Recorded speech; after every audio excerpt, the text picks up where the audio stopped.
think when the Fed ultimately does start cutting interest rates, and people are talking about them cutting like 25 basis point, maybe half, a 0.25 basis point or maybe half a basis point, do you think that will make a significant difference, or will it take a lot more than that before the industry really starts getting back to where it was?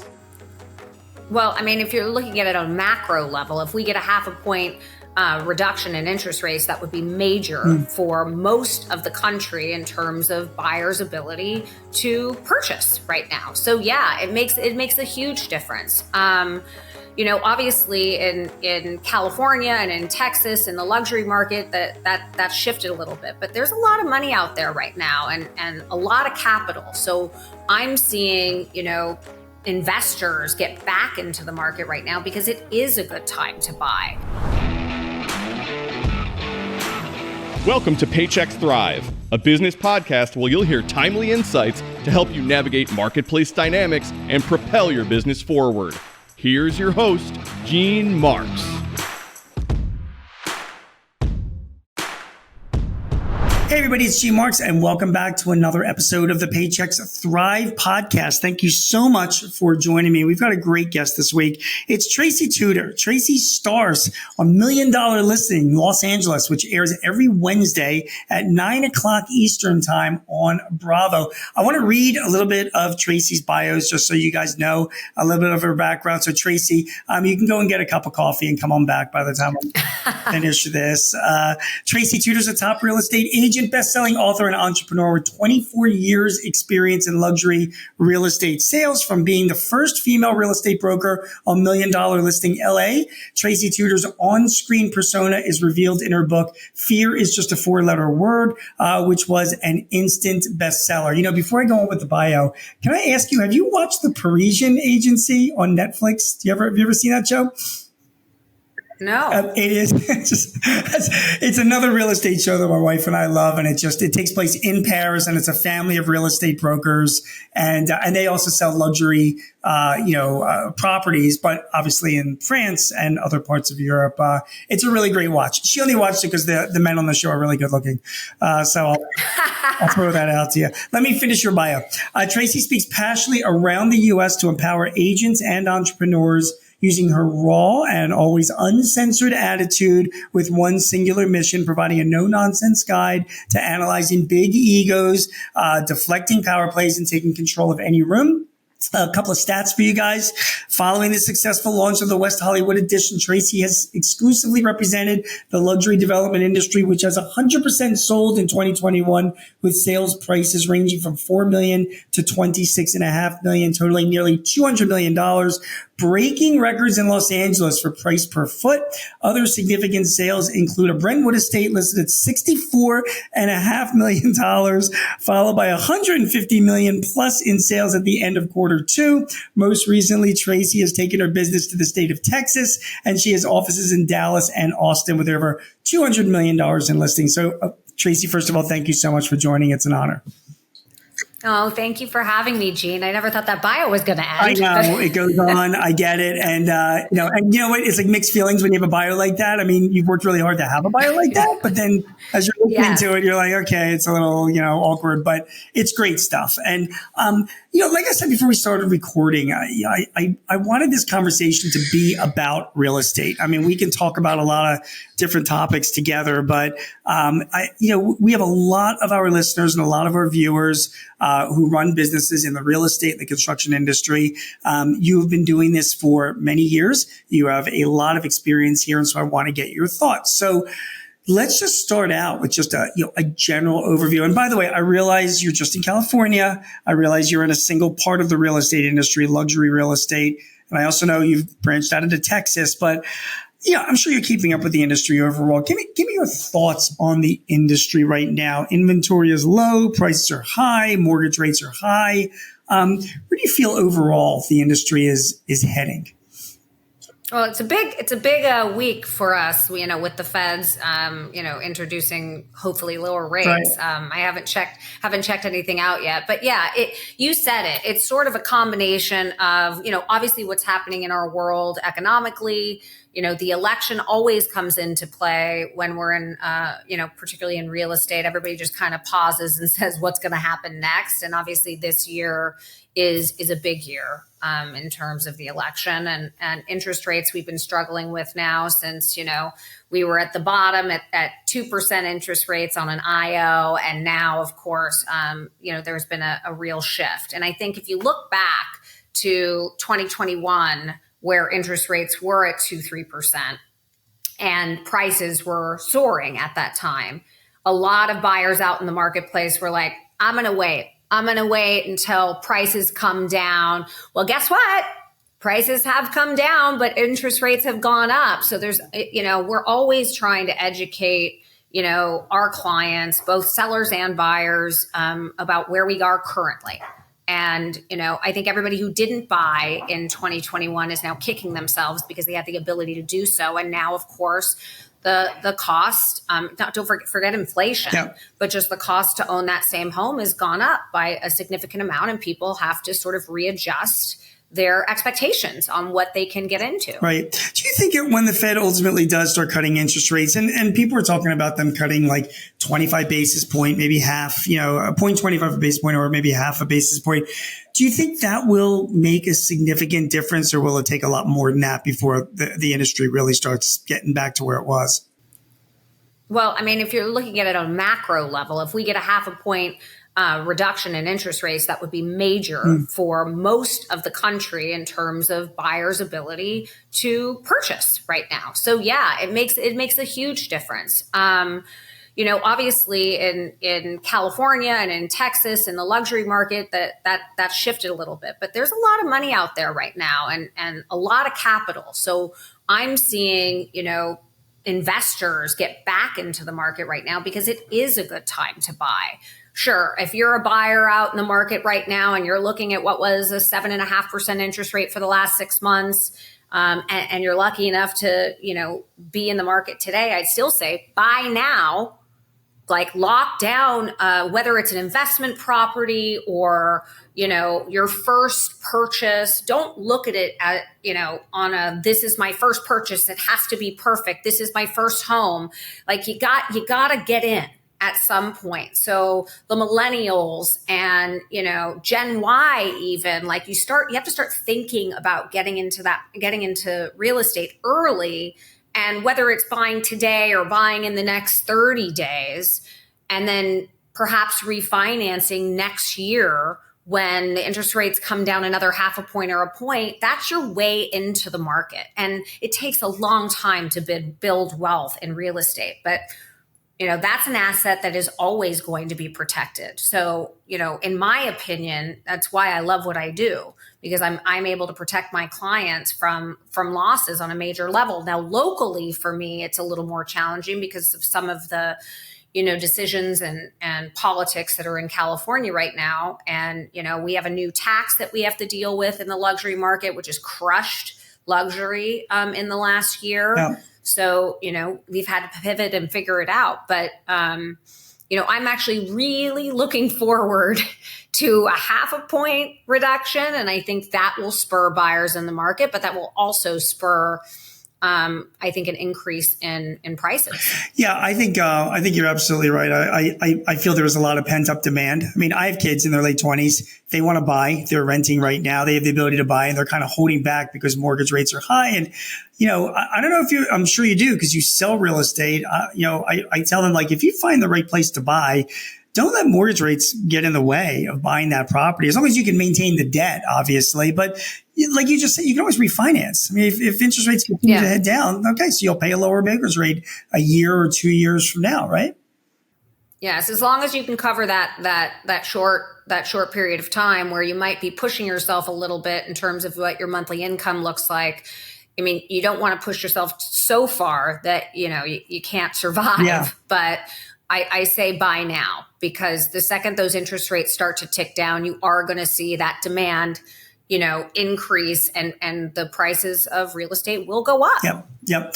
You brought up an interesting topic, which is California. And I don't want to get political, but I am kind of interested in your thoughts on selling luxury real estate in California versus other places in the country. I mean, with this, first of all, can you explain to our California listeners what the new tax is in California? And I'm just kind of curious what your thoughts are, how you think that's going to be impacting the industry there.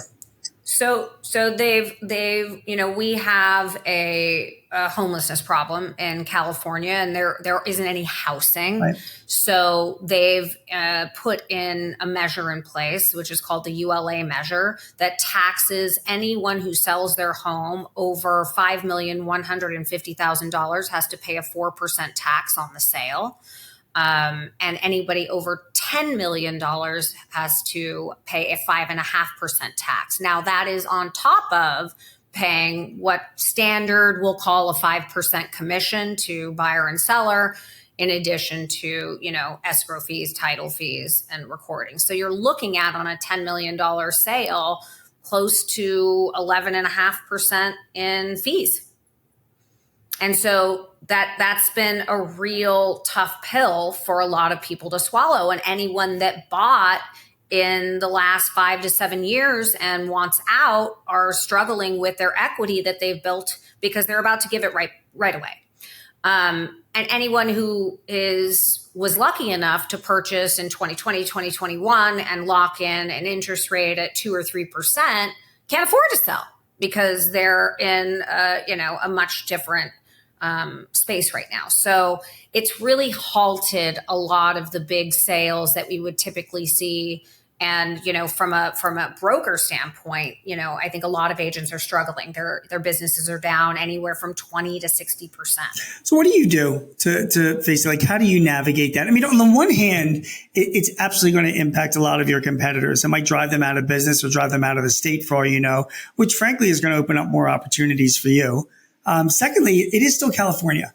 And obviously there's a limit, but people want to live there. It's an amazing state. I mean, it's not like the luxury market is disappearing. It's just becomes that much more difficult to sell homes. So I'm kind of curious how what's your strategy for dealing with that? Well, first of all, I pivoted a couple of years ago because the second I saw the interest rates, go down the way that they did, and we were coming out of COVID era, and I saw probably 40 to 50 million between my friends and my network leaving the state of California and heading to Texas. I went, that's really something I should be considering. So for me personally, that's why I opened in Texas. But, I think obviously in the market that we're in, and I think this isn't specific to California, I think it's across the country. I think a lot of newer brokers are suffering. I think even my own business has been down in the last couple of years comparative to 2020, 2021, even 2019. But I'm lucky enough to have pivoted to Texas to sort of rebuild, what I'm accustomed to closing at the end of every year in a new state. I don't think a lot of agents have done the same. And so I think we're going to see a mass exodus from agents. Listen, there's a low barrier of entry for what we do for a living. You can get your license in 12 weeks time, doesn't require a degree. You got to study a little bit and that's it. And I think, unfortunately with, the shows like you're talking about, which you watch, and obviously I'm on one, the glamorization of this industry has in the last 10 years shifted what now I think a lot of young adults want to do. They don't think it requires that much work. And all of a sudden they've been thrust into an industry that is shifting on a massive level with the NAR decision, them not being educated or have any knowledge or basis to understand what it takes to really do what we do. And so that, of course, is going to be what I think is going to be the agents that are out there selling and understand what we do for a living and have an education around it and have been doing it for 10 years plus are going to thrive. You mentioned the NAR decision, so let's talk a little bit about that. The National Association of Realtors had a big settlement. It was last year, but now it actually went into effect in August. Some people say it's going to turn the real estate industry upside down because it now gives both buyers and sellers the ability to negotiate what was allegedly a non-negotiable rate of commission between themselves and their brokers. We always thought that, hey, when you're selling a house, it's a 6% commission. And when you're buying it, it's 6%. And that's just what it is. And now this decision is sort of opening up for negotiation.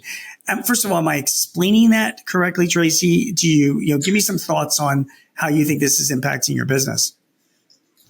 You're explaining it well enough. I think there's been so much media and nonsense surrounding this topic that I think there's a lot of misinformation out there. Okay. I actually have chosen, for the better part of the last 6 months to not talk about it too much on social media because it's everywhere. And it's a lot of misinformation. Okay. Real estate commissions have always been negotiable. Always. Whether or not there is a standard is a whole nother story. So standard commission across the board in California is 5%. If you're selling something over 20 million, perhaps that drops to 4%. We put deals together all the time, and during a escrow period where we have an option or a discrepancy in value based on appraisal or based on inspections, we might renegotiate. And that also can mean our commissions. So the idea that, it's been 6% or 5% and that's, some sort of stringent law is absolutely false. We're still very new, in the new world since August, right? It's been a month or so since we've all been dealing with this. I have yet to see deals fall apart due to this. I have yet to see on the deals that I'm closing, buyers agents not getting paid commission. But again, I'm working at a different level with, very qualified agents on the other side of the transaction representing their buyers. And I think most buyers are coming to the table with the expectation that the seller is still going to pay the commission. And candidly, most sellers want to pay the commission because they want to get motivation. And no one works for free. Yeah. Now, where I think that obviously affects different price points and different agents in our industry is again, lack of education, lack of understanding on how to put a transaction like that together. And that's again, where we're going to see a lot of people sort of lose the ability to survive and make a living, being a real estate agent. Isn't this just more of an awareness issue? I mean, if I'm buying or selling a house, I mean, I don't know, maybe I'm an outlier, but I always knew that these commissions were negotiable. There was you're not required to pay a 5 or a 6% commission. I always knew that it was sort of a standard thing, but I also knew I could ask about it. Do you think it's now what your expectation is because of this ruling that just more of your customers are going to be questioning your commission than ever before? I'm having conversations every day with my clients. I'm educating them. I've said this to them for years, and I'll say it again. I am not going to work for free, nor am I working at a reduced fee. Right. This is the fee for what it costs to work with me. Right. If you would like to use someone else at a different fee structure, you are welcome to do so. Right. Here's what comes with it. Here's what you get. That being said, if we decide that you want to offer a different commission structure to a buyer's agent coming through the front door, you are welcome to do that.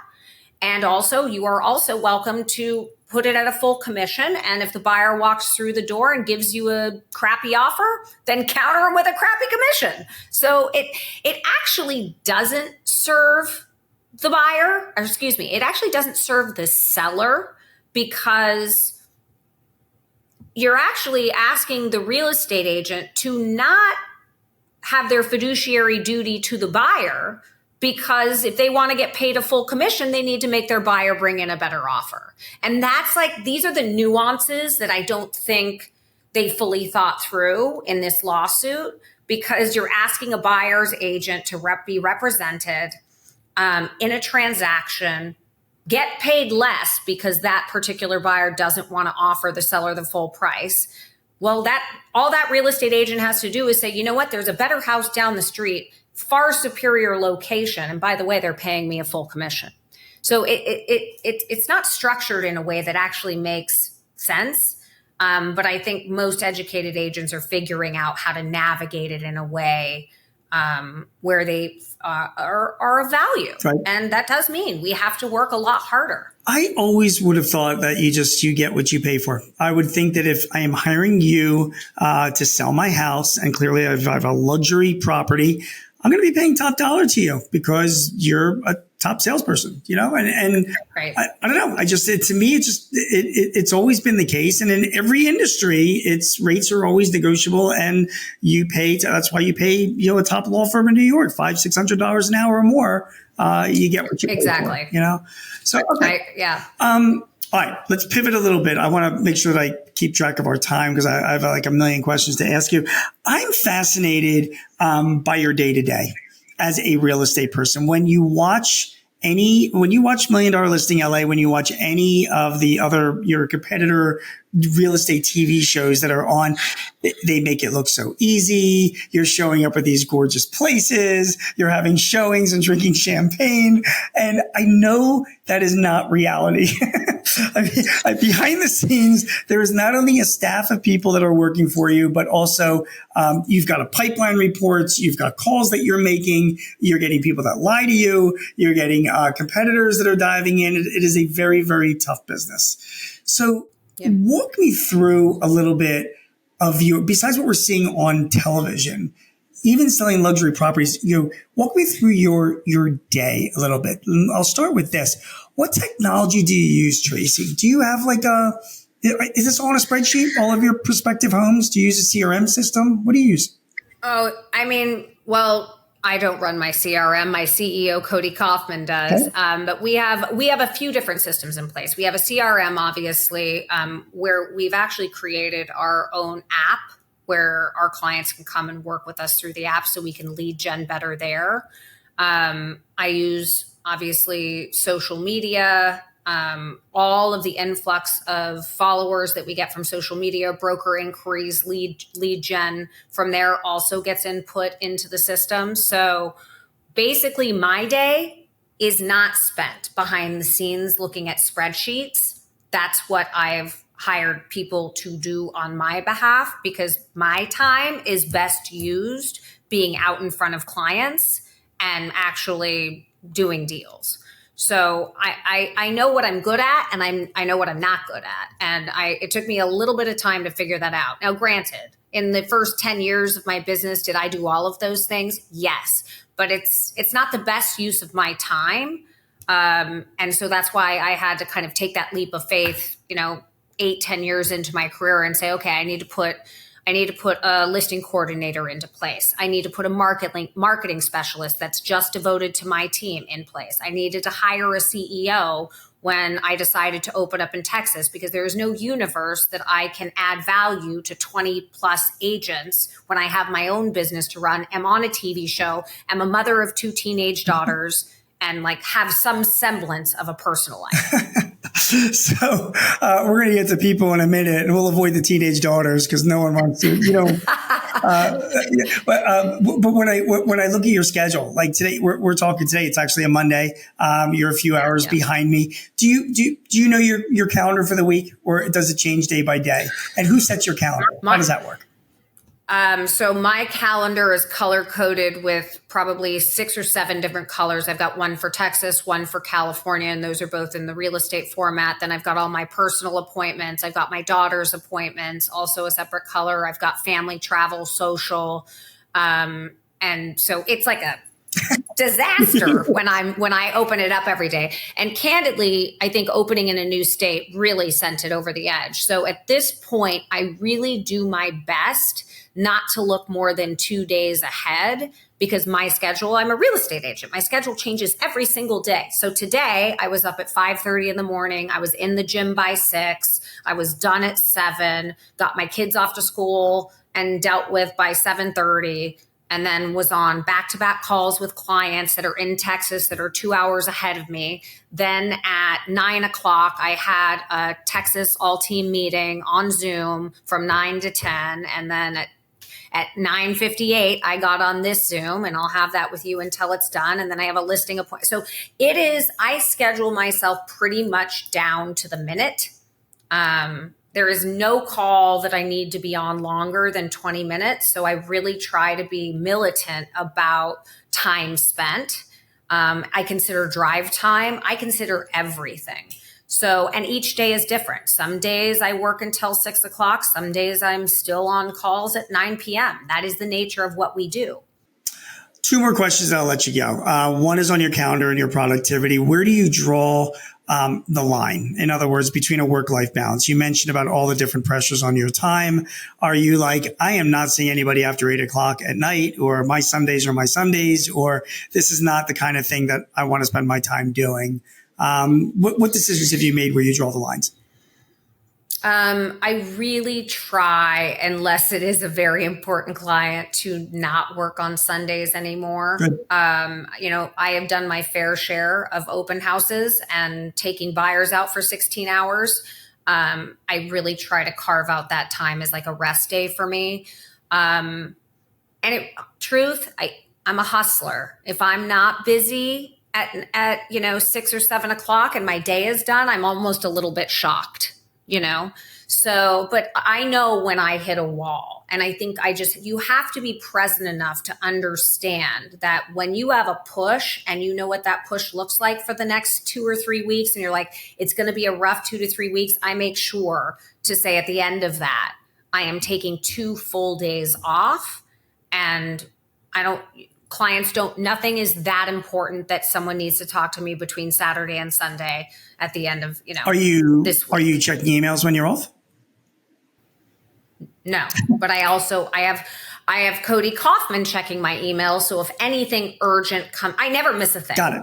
Because when I'm off, Cody is on. So if something important comes through, he is the only one that's allowed to reach out to me on those, those times that I carve out for myself and my family. Okay, fair enough. All right, final question, then I'll let you go. You had mentioned about your team. I mean, obviously you've done a support team, and you've gone through, like you mentioned, hiring a CEO in Texas, putting together a team in Texas. Do not tell me that you're an expert at hiring, because none of us are. And I'm sure you have made your fair share of mistakes in hiring as well, because we all do. It's like you do all the things right, and then at some point it's a leap of faith, when you're going to bring somebody on.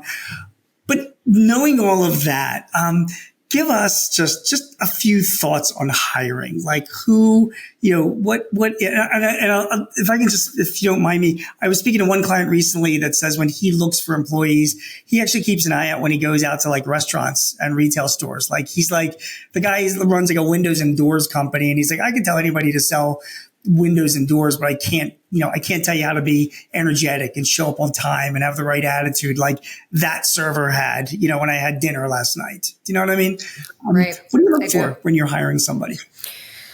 I admittedly have hired the wrong people many years over and over. But what my system is now is they go through a series of interviews. And the first interview is with Cody Kaufman, who is my CEO. The next interview is with my marketing manager, Annie Cataldi. And then finally, after 2 interviews, then they come to me. And what I look for is charisma and grit. Those are the 2 most important things, in my opinion, on how you become a good salesman, and what is instinctually inside you, charisma all day long. And 2, grit.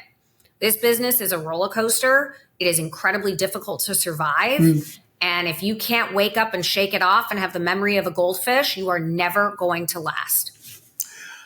Tracy Tutor is a top real estate agent, best-selling author, and entrepreneur with 24 years experience in luxury real estate sales in Los Angeles and now in Texas. Tracy appears on the top-rated TV show $1 Million Listing Los Angeles, which airs every Wednesday at 9 o'clock Eastern Time on Bravo. Tracy, you're awesome. Thank you very much. I'm a big fan. Learned a lot from this conversation, so thank you.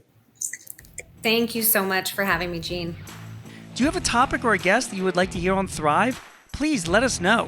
Visit payx.me/Thrive topics and send us your ideas or matters of interest. Also, if your business is looking to simplify your HR, payroll, benefits, or insurance services, see how Paychex can help.